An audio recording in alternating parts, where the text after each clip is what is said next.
Olá, meus amigos, meus inscritos no canal, um bom dia a todos.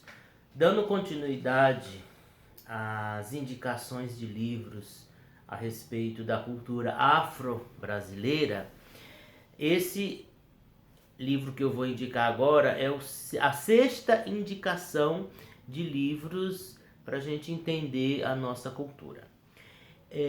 Hoje eu vou trazer um livro, não um livro escrito como os outros, né, mais de 100 anos atrás e escritos antigos. Hoje eu vou trazer um livro atual, um livro contemporâneo com o título Um Defeito de Cor. A autora é a Ana Maria Gonçalves.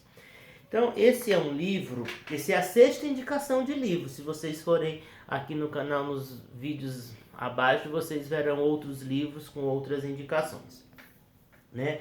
Esse livro, ele é um livro, um romance histórico. Eu adoro livros que misturam história com romance, porque dá um ar de maior veracidade a coisa, ao mesmo tempo que distrai, que faz a gente entender, que passa o tempo, a gente aprende história. Esse livro, gente, eu acho que toda pessoa que quer entender sobre cultura afro, a situação dos escravizados, de como vieram, todas as pessoas que deveriam, que querem entender sobre a africanidade, a cultura afrodescendente, precisaria ler esse livro. Esse livro é espetacular. Até hoje eu não li um livro que explicasse de uma forma tão gostosa, tão pedagógica, tão natural, tão romanceada a nossa história da negritude e da influência da cultura escravagista aqui no Brasil, certo? Esse livro, a autora, a Ana Maria Gonçalves, ela faz uma introdução de que ela foi em Itaparica, em Salvador, e acabou encontrando uns documentos antigos, escritos à mão, né? Uns escritos, e aqueles escritos estavam até para ser jogado fora na casa de uma senhora, o filho brincando com aqueles escritos, e ela percebeu que aquilo era um documento histórico que estava para ser descartado e perdido, e ela se apropriou daquilo, pegou, pediu, lhe entregaram, e daí ela começou a fazer, a base desse livro seriam esses escritos, que ela teria supostamente encontrado numa casa na ilha de Itaparica. Se realmente os escritos forem originais e esse livro estiver totalmente baseado nesses escritos, isso é um verdadeiro documento histórico da africanidade no Brasil. Vale, mesmo que não seja 100% verdadeiro, a autora, ela faz várias pesquisas, ela consegue demonstrar toda uma cultura que maravilhosamente está descrita aqui. Esse livro é um livro bem grosso, né? Então é um livro, e não é um livro de estudo, porque normalmente livros assim grossos são livros de estudo, a gente acha que dicionário, enciclopédia, não. Esse livro é um romance maravilhoso, e não poderia ser menor, porque ele traz tanta história, tanta coisa, tantos detalhes da nossa história, que não daria para ser menor. Mas é maravilhoso, gente. Aliás, todos os livros que eu tenho indicado aqui no canal são livros de fácil leitura. São livros romanceados, livros que a gente se deleita com a leitura, tá? Então, esse livro, ele começa contando a história de a personagem principal, a Caínde. O livro começa aos pés de um Iroko em África, né? E aí tem as guerras tribais, ela tá ali com a avó, a mãe, a irmã, que ela é gêmea, um irmão, e uma das cenas mais marcantes, né, começa falando das guerras tribais, entre várias tribos, reis, tomadas de poder, e ali naquela primeira cena ela vê a sua mãe sendo violentada sexualmente, assassinada pelo que está violando, o irmão é morto, resta ela e a avó perdidas ali, e elas acabam então saindo daquela região e indo para Uidá, né? Em Uidá ela acaba sendo aprisionada, né? Ela, gente, mas a viagem, a forma como ela foi aprisionada, o mercado, ela consegue transcrever em palavras uma África que eu acho que só os historiadores com um grande empenho de realmente buscar documentos históricos é que conseguem ter essa noção. Então, ela consegue traduzir a África, né, de tempos escravagistas. E ela então, as duas são, ela é aprisionada, pega, levada num porão do navio negreiro, junto com a sua avó. Tem muitos detalhes, gente, eu estou assim resumindo ao máximo, né, para despertar a curiosidade de vocês para ler o livro. Então ela é aprisionada pela sua avó, junto com a sua avó e a sua irmã, colocam num navio negreiro.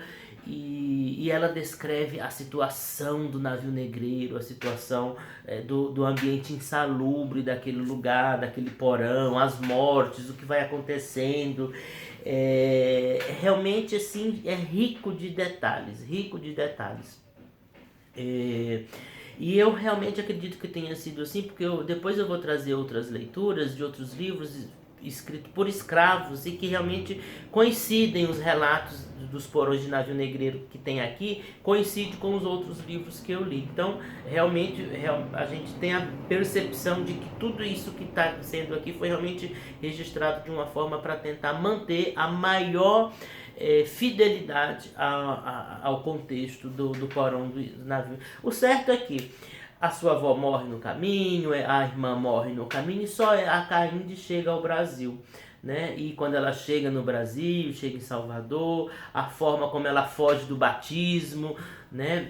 Ou seja, a questão do nome, porque quando ela é batizada, ela perde o seu nome africano e assume o novo nome, e ela se recusa a perder a sua identidade com o seu nome. E aí ela viu que no navio uma outra escravizada que tinha tido o nome de Luísa, ela falou assim, então eu vou falar que sou a Luísa, porque a outra que morreu, né, então eles não vão querer me batizar de novo, eu não vou perder meu nome e minha identidade. Então ela assume o nome africano de Caínde, mas o nome que ela assumiu, se colocando no lugar da que morreu, chama-se Luísa. E aí quando ela chega em Salvador, ela conta como foi o mercado negreiro, a estratégia que ela fez para poder ser comprada, né? Ela não tinha nem noção do que esperava. Uma menina, adolescente, pega, aprisionada, posto no navio negreiro. Ela achava que quando chegasse no outro lado do oceano, o que ia acontecer? Ela achava que ia ser comida como carneiro, sacrificada, comida, servir de alimento. E aí ela chega em Salvador e vai para o mercado de negros. E ali ela é comprada por um fazendeiro que a leva para a ilha de Itaparica. Se o livro terminasse aqui, já estaria maravilhoso, porque só esse primeiro relato já vale a pena. Mas o livro não termina aqui. O livro continua com outras histórias maravilhosas. É uma verdadeira epopeia. É uma verdadeira epopeia esse livro. E aí ela vai para essa fazenda na ilha de Itaparica. Ali cria situações muito, né, complexas, porque primeiro ela fica como escrava de casa, é uma menina, começa a ser ali aprendendo, mas depois ela vai crescendo. O seu dono da fazenda, quando ela começa a ficar mocinha, aquela situação, ele a deseja, ele a quer. Ela depois vai parar na senzala. Lá na senzala esse livro relata como que os negros escondiam os seus santos dentro da senzala, debaixo das paredes, como que eles faziam, os buracos que eles cavavam. Gente, é espetacular. Olha, eu nunca li um livro tão minucioso em detalhes quanto esse. Mas o dono da fazenda, por ser o dono da fazenda e de tudo aquilo que se encontrava no seu território, ele acredita que ele, por ser o dono, tem o direito, inclusive, de desvirginar as meninas negras da sua fazenda. Só que nessa época Caínde já estava se apaixonando, se namorando de um outro rapaz, também um escravizado, e aí acontece que o escravizado tenta proteger a Caínde, e o dono da fazenda arma uma situação, manda prendê-lo, açoitá-lo, o amarra, leva num quarto, num lugar afastado da casa grande, e atrai a Caínde para ali. E na frente do apaixonado pela Caínde, ele a violenta sexualmente, a joga no chão, tira suas roupas, pratica o ato sexual na vista do amado da Caínde. E ele, amarrado, açoitado, violentado, agredido, assiste aquela cena. Quando para, assim, ele para de violentar a Caínde, se dirige para o amado da Caínde e o violenta sexualmente também. Ou seja, eu sou o dono da fazenda, eu desvirgino as minhas mulheres e sou capaz, inclusive, de mostrar que se eu posso violentá-lo, eu posso violentar você também. E aí ele pratica um estupro com o apaixonado pela Caínde, e depois do estupro ele ainda manda chamar o castrador de porcos da fazenda para castrá-lo, para dizer, olha, eu sou dono, ninguém foge ao meu poder, aqui eu faço o que eu quero. Gente, são cenas assim, você vivencia toda aquela situação. O certo é que acontece tantas outras coisas, a Caínde acaba indo morar em Salvador, com a sua atual dona, né? Porque esse homem chega, o proprietário da fazenda chega a morrer, ela vai para Salvador com a viúva, lá ela já tem um filho, e tem um filho que era gerado por esse estupro. E lá na cidade de Salvador ela cria várias situações, ela acaba indo ser negra de ganho, ou seja, aqueles negros que eram escravizados, mas que iam para a rua para vender, para fazer mercado, e trazer o dinheiro para os seus donos. Então ela acaba sendo escravo de ganho, e ali, sendo escravo de ganho, ela mantém contato com toda a sociedade de Salvador, a sociedade dos negros. Ela conhece padres favoráveis aos negros, que defendiam, que ajudavam nas fugas. Ela conhece o início das irmandades de escravos, as irmandades que para ajudar na alforria, e ela cita a situação da barroquinha, os candomblés. Ela conhece um babalaô, ela vai se consultar com ele, então ela começa a se dar indícios assim de como que começaram os primeiros terreiros de candomblé de Salvador, né? E aí ela consegue a sua alforria, ela se torna uma comerciante, até conhece um português, se junta com ele, tem uma vida muito... Ela vai ascendendo socialmente, né? Até que chega então a Cemiterada. Cemiterada era uma revolta a respeito dos cemitérios, porque até então as pessoas eram enterradas dentro das igrejas. E aí a insalubridade da igreja, os corpos às vezes ficavam fedendo. Então começaram uns médicos da época começaram a achar, não, a gente precisaria criar cemitérios. Ao invés dessas pessoas serem enterradas dentro das igrejas, deveriam ser enterradas nos cemitérios, para favorecer a saúde. Porque as igrejas acabam se tornando um antro de fedentina, os corpos apodrecendo, mesmo que eram enterrados ali, mas criavam um ambiente muito fétido. E aí há uma revolução, imagina, isso é coisa de pagão. A nossa tradição é enterrar os nossos mortos dentro da igreja. Há uma revolução chamada Cemiterada. Depois há uma outra revolução, a Revolta dos Malês. A Revolta dos Malês, ela conta com detalhes como que foi o planejamento dessas revoltas. A Revolta dos Malês aconteceu por volta de 1835. Ela traz tantos detalhes a respeito dessa revolta, às vezes tão pouco conhecida da nossa história. Pouquíssimas pessoas se interessam em pesquisar essa revolta, que foi muito importante. Inclusive, Ianaçô, uma das vezes que Anaçô foi embora do Brasil e voltou para a África foi justamente porque o filho de Anaçô, né, a fundadora lá do candomblé da Barroquinha, estava, parece que, envolvido com a revolta dos malês, e aí o governo brasileiro começou a extraditar e castigar, e o filho dela, que supostamente estivesse envolvido com isso, para proteger o seu filho, foi com ele, voltou para a África. Então, Ianaçocá, que é a fundadora do Candomblé da Barroquinha, também teve situações envolvendo essa questão da revolta dos malês. Então esse fato realmente é histórico e verídico e influenciou toda a situação da Bahia. É uma das grandes revoltas muito importantes para a emancipação e libertação dos escravos, né? Também ela fala do culto de Egum em Salvador, em Itaparica.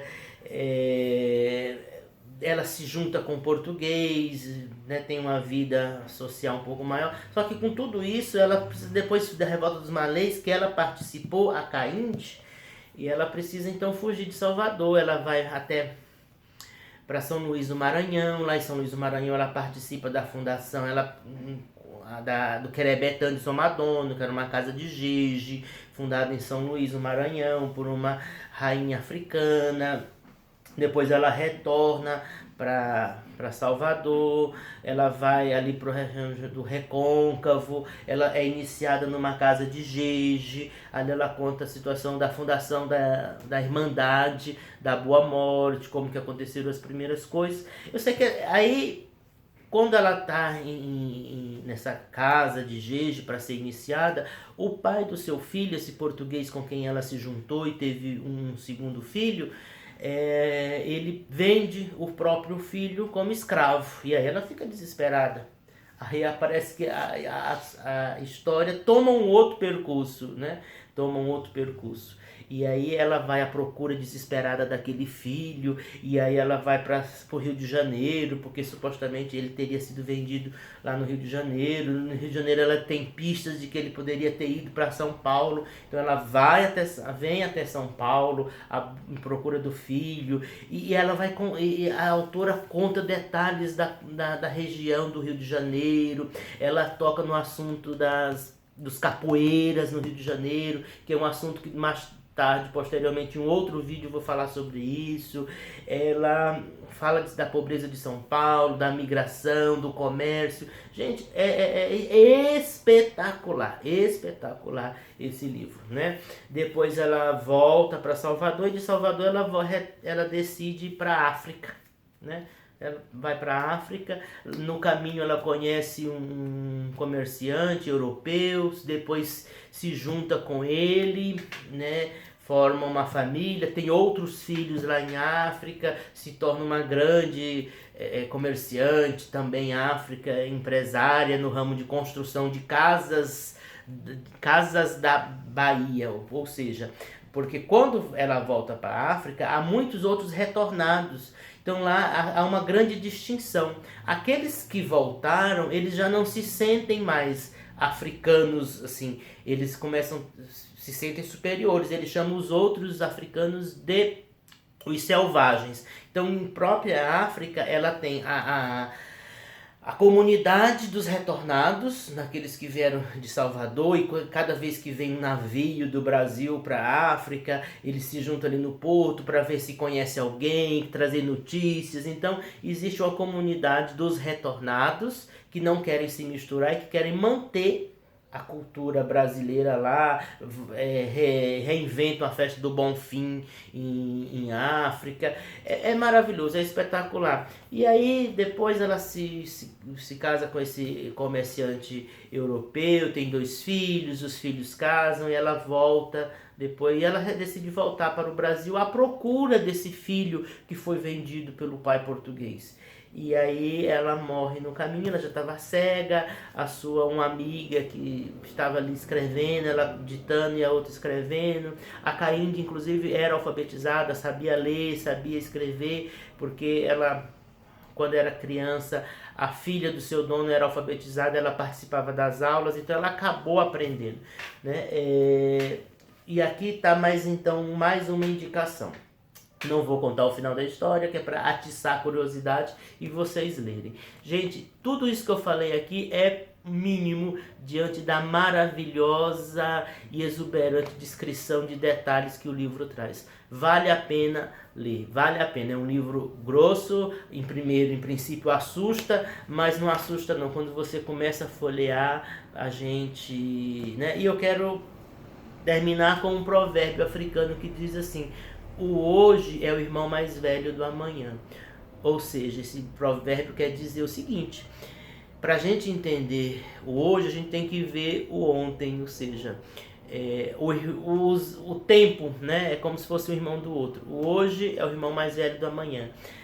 Amanhã será o irmão mais velho do depois de amanhã, ou seja, precisamos, para entender o hoje, retornar aos nossos antepassados, aos nossos ancestrais. Então, dica de uma leitura maravilhosa. Eu tenho certeza que quem ler esse livro não vai se arrepender. E parabéns, senhora Ana Maria Gonçalves, por nos presentear a literatura brasileira com um livro maravilhoso e espetacular.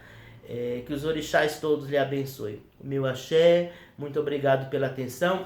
Não se esqueçam de se inscrever no canal, de dar o seu like, de dar uma curtida e de divulgar esse vídeo. Muito obrigado, um bom dia a todos.